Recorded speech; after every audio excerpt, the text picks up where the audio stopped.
नमस्कार, very good morning. आप देख रहे हैं जी राजस्थान और मैं हूं आपके साथ अंकुश श्रीवास्तव। चलिए बुलेटिन की शुरुआत कर रहे हैं आज की बड़ी खबर के साथ और मरुधरा के महासमर की सबसे पहले हम बात करने जा रहे हैं, जिसमें कल रात को कांग्रेस की एक और लिस्ट जारी हुई है।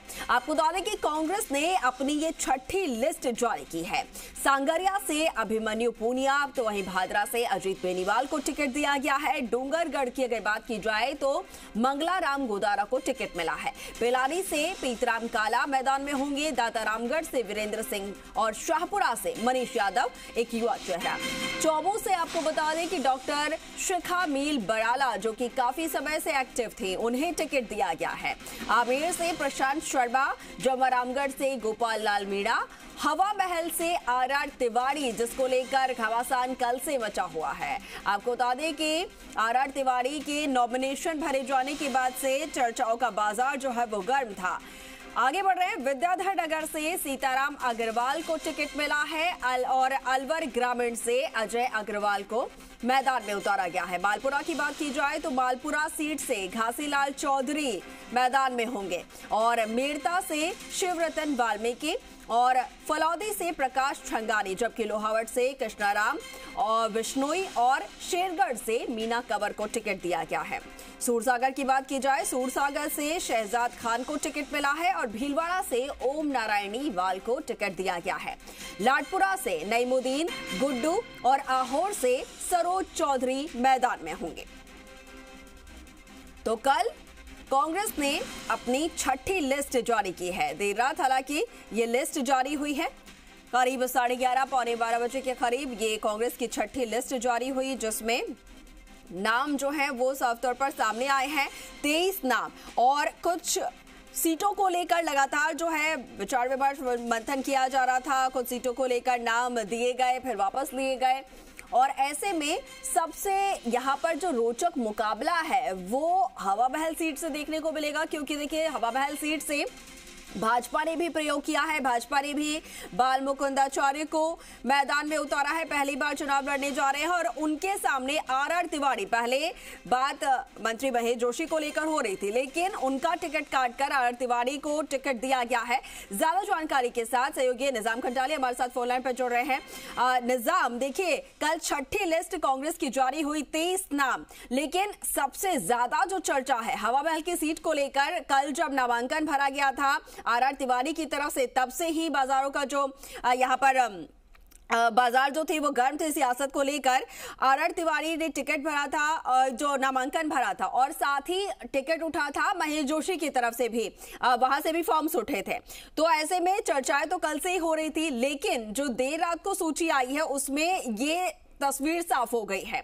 लेकिन अब ये खबर ये है और जानकारी में आपसे ये चाहूंगी कि जो अंदरूनी कलह है वो ज्यादा देखने को मिलेगी, अंदरूनी जो घमासान है वो, या फिर भाजपा से इनकी सीधी टक्कर देखने को मिलेगी? बिल्कुल, देखिए कि जिस तरह से छठी जो है, इसमें 3 ऐसी सीटें हैं जहाँ बेहद महत्वपूर्ण है। सबसे पहले हम हवा महल की बात करते हैं।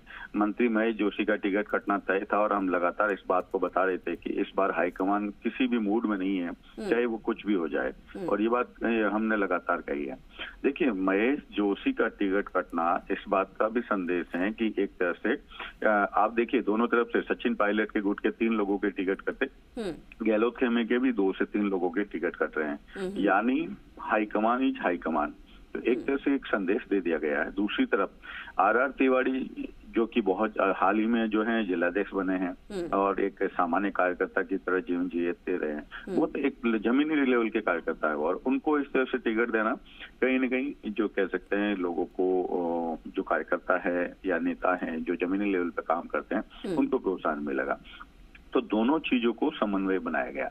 इस लिस्ट में अगर देखेंगे, सांगरिया से अभिमन्यु पूनिया का नाम, मतलब आप देखेंगे तो ये अभिमन्यु पूनिया का नाम कल से पहले तक नहीं था। कल पूरे दिन अभिमन्यु पूनिया दिल्ली में रहे, खड़गे से मिले और साथ ही रेणुगोपाल से मिले। ये जो लिस्ट, ये चूंकि सचिन पायलट खेमे से भी माने जाते हैं, लेकिन इनका जो टिकट है वो माना जा रहा है कि वो युवा कांग्रेस का जो संगठन है उसकी तरफ से जो लास्ट रिपोर्ट किए गए उसकी वजह से मारा गया। दूसरी तरफ देखिए कि भरतपुर की जो सीट है कांग्रेस ने एक तरह से आरएलडी के लिए छोड़ दी, यानी जो हम लगातार कहते आ रहे हैं कि पर्दे के पीछे से गठबंधन जारी रखेगी वो तय हो रहा है। और साथ ही सचिव जो है प्रशांत शर्मा जो सचिव हैं इनका लगातार नाम आ रहा था, इन्हें एक बार कह सकते हैं आमिर से जो है जो टिकट दे दिया गया। इसके साथ ही देखिए इस सूरसागर सीट का मैं आपसे जिक्र करूंगा। सूरसागर सीट जो अभी तक कह सकते हैं कि 6 सूची जानी 5 सूची तक इसका, क्योंकि जोधपुर मुख्यमंत्री अशोक गहलोत का गृह क्षेत्र है, गृह क्षेत्र के अंदर सूरसागर जैसी सीट पर डिसीजन नहीं लिया जा पा रहा था, क्योंकि एक मुस्लिम को और एक ब्राह्मण को टिकट कहां से दे, इसको लेकर देखिए कि लगातार ये बातें चल रही थी। तो जो कह सकते हैं प्रकाश छंगानी को टिकट दिया गया है फलोदी से, जो कि माना जा रहा था। हमने इसमें 4 दिन पहले भी ये जो है नाम बताए थे।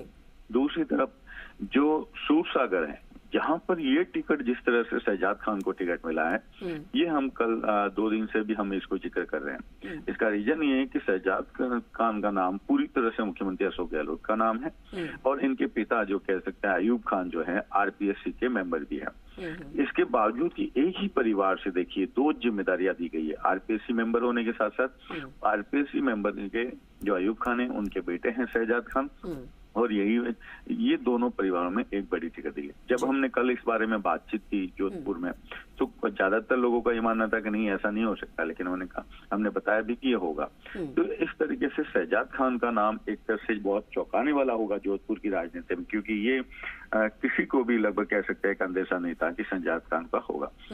इसके बाद देखिए इस महत्वपूर्ण लिस्ट की अगर आप बात करेंगे पूरी, महेश जोशी को जो लगातार हम कह रहे हैं और उसके साथ ही ये चीजें बात सामने भी आ रही है ना, लेकिन इस टिकट में सबसे महत्वपूर्ण बात है कि जो सचिन पायलट के करीबी माने जाते हैं अभिमन्यु पुनिया, दूसरी तरफ अशोक गहलोत के करीबी माने जाते हैं महेश जोशी, यानी एक टिकट इधर से कटता है, दूसरी तरफ सचिन पायलट के में एक टिकट आता है, सांगरिया से हैं ये। इसके साथ ही देखिए आप बादरा से अजीत बेनीवाल को चाहे कहे तो पीतराम काला पिलानी से पहले से था, दातारामगढ़ वीरेंद्र सिंह अभी विधायक हैं। शाहपुरा में देखिए पेच फंसा हुआ था, मनीष यादव या आलोक बेनीवाल। आलोक बेनीवाल चाहते थे कि उन्हें कांग्रेस से टिकट मिले, लेकिन मनीष यादव का जब तय हो गया तो आलोक बेनीवाल लगातार बीजेपी के संपर्क में रहे। बीजेपी चाहती है कि आलोक बेनीवाल को वो बीजेपी से टिकट तो दे दें, लेकिन सहमति जो है उनकी मदर जो है कमला बेनीवाल, जो कि कांग्रेस से बड़ी नेता रही हैं, राज्यपाल भी रही है गुजरात की और आज भी दिग्गज नेता है, लेकिन फिलहाल वो अस्वस्थ है और बीजेपी चाहती थी कि किसी भी तरह से उनकी सहमति मिल जाए। लेकिन इस उम्र में आकर, मतलब आज देखिए कि आज करीब 75 से अबव है कमला बेनीवाल, तो कमला बेनीवाल नहीं चाहती कि वो इस जीवन के इस पड़ाव में आके उनके पास जो एक वरिष्ठ नेता का, एक दिग्गज नेता का जो तमगा है, अगर कहें कि जो कांग्रेस ने उनको सम्मान दिया है, वो सम्मान कहीं खत्म समाप्त हो जाए। बिल्कुल, और इस सीट को लेकर कल निजाम हमने चर्चा भी की थी, जिस तरीके से आप जानकारी साझा कर रहे हैं कमला बेनीवाल को लेकर, आलोक बेनीवाल को लेकर, तो उस वक्त संशय बना हुआ था, लेकिन अब यहाँ पर तस्वीर साफ हो पाई है। अब हालांकि बीजेपी जरूर जो है यहाँ पर साथ सकती है। इसके साथ ही निजाम आपसे जानना चाहूंगी, इस लिस्ट को अगर देखा जाए तो युवा चेहरे जो हैं उन्हें किस हद तक यहाँ पर मौका दिया गया है? युवा चेहरे और नए चेहरों की अगर बात की जाए तो कितने ऐसे चेहरे हैं जिन पर भरोसा जताया गया है और पहली बार मैदान में उतारा गया है? देखिए करीब इस लिस्ट में अगर आप गौर करेंगे तो करीब 5 ऐसे लोग हैं, जैसे सीखा मिल है, चौमू से सीखा मिल बराला है। सीखा मिल का पूरे परिवार में बहुत प्रशासनिक अधिकारी है, करीब 3 आरएस अधिकारी हैं और परिवार में 2 से 3 डॉक्टर हैं और पूरा परिवार जो है वो बहुत कह सकते हैं आपके ब्यूरोक्रेसी से या प्रशासनिक अधिकारियों से भरा हुआ। सीखा मिल का जो नाम आना एक युवा की तरह है। इसके साथ ही अगर आप बात देखिए मनीष यादव का नाम आना, मनीष यादव का बहुत कह सकते हैं शाहपुरा में अभी मनीष यादव अपने जैसे ही उनका प्रण भी है, हमारे पास जो जानकारी वो ये है कि वो विधायक बनने के बाद ही विवाह भी करेंगे। अगले मतलब हमें कुछ और शहनाइयां बजती हुई भी दिख सकती है अगले 1-1.5 महीने में। इसके साथ ही अगर आप देखिए अभिमन्यु पुनिया इस लिस्ट का सबसे अलग नाम है, अभिमन्यु पुनिया और शहजाद खान, ये दोनों नाम जो हैं इतने अलग हैं और एकदम नए भी हैं। अभिमन्यु पुनिया बेशक जमीनी लेवल पे बहुत काम कर रहे हैं। अभिमन्यु पुनिया युवा है और शहजाद चौधरी। अब आहोर से सरोज चौधरी का देखिए नाम आया है, ठीक है। सरोज चौधरी लगातार फील्ड में बनी हुई है और ये माना जा रहा था कि सरोज चौधरी को मिल भी सकता है। इस पूरी लिस्ट में आप देखेंगे एक माइनॉरिटी को भी, मतलब मुस्लिम को भी टिकट दिया है, वो निजामुद्दीन गुड्डू लाडपुरा से। यहाँ पर जो कह सकते हैं अल्पसंख्यक जो प्रकोष्ठ हैं उसके अध्यक्ष हैं कागजी, आबिद कागजी, वो भी यहाँ से कोशिश कर रहे थे लाडपुरा से, लेकिन उन्हें नहीं मिला है, निजामुद्दीन गुड्डू को मिला। तो बहुत सारी चीजें हैं। गुड्डू जो कि शांति धारीवाल के बेहद करीबी हैं, तो यहाँ पर आकर दिखता है कि शांति धारीवाल कहीं न कहीं हर जगह मजबूत नजर आते हैं। और आने वाली अभी जो लिस्ट है उसमें शांति धारीवाल के बेटे जो है अमित धारीवाल, उनका नाम जरूर आ सकता है, क्योंकि शांति धारीवाल बहुत इस मामले में साधने में कह सकते हैं कि वैश्य समाज से आते हैं। और चूंकि हम सभी जानते हैं कि व्यापारी वर्ग से दूर नहीं रखा जा सकता राजनीति को, तो ये मुश्किल है कि शांति धारीवाल के बेटे का टिकट काट दिया जाए या शांति धारीवाल का टिकट काट दिया जाए, दोनों में से किसी को दिया जाएगा। ठीक है। इस 23 लिस्ट के बाद अब सबसे महत्वपूर्ण बात है, देखिए कि सुमेरपुर का जो हम लगातार कह रहे थे, सुमेरपुर का पेच फंसा हुआ है। तो कुछ सीटें अभी भी जो हैं बाकी हैं, 44 सीटें होनी थी, लेकिन अभी 11 सीटें जो कह सकते हैं अब आना बाकी है। तो यानी 11 सीटें आज देर रात तक या कल सुबह तक भी जारी कर सकते हैं, लेकिन संभावनाएं बेहद ज्यादा आज देर रात तक है, क्योंकि आज संडे है, आज नामांकन नहीं है। और सभी नेता जो है आज, क्योंकि फिर से एक बार चर्चा करेंगे, और अभी संभवतः जैसे कि अभी एक आरएलडी के लिए छोड़ी है सीट, कुछ सीटें जो है कांग्रेस अगर संगठन गठबंधन होता है पर्दे के पीछे, तो वो कुछ सीटें और जो कह सकते हैं छोड़ सकते हैं। बिल्कुल ठीक है निजाम, ठीक है। तो अब इंतजार रहेगा आखिरी कांग्रेस के लिस्ट का, और वहां पर जो पेज फंसे हुए हैं जिन सीटों पर, वो भी तस्वीर साफ हो जाएगी, क्योंकि नामांकन के लिए सिर्फ कल का दिन बचा है, कल आखिरी दिन, वो भी दोपहर 3 बजे तक का। ठीक है निजाम, बहुत शुक्रिया आपका तमाम विस्तृत जानकारी के लिए। तो पूरी तरीके से हमारे सहयोगी निजाम घंटालिया हमारे साथ जुड़े हुए थे, हर एक सीट को लेकर, हर एक कैंडिडेट को लेकर उन्होंने विस्तार से जानकारी यहाँ पर साझा की है, किस तरीके से ये 23 नाम सोच समझ कर कांग्रेस ने जारी किए हैं।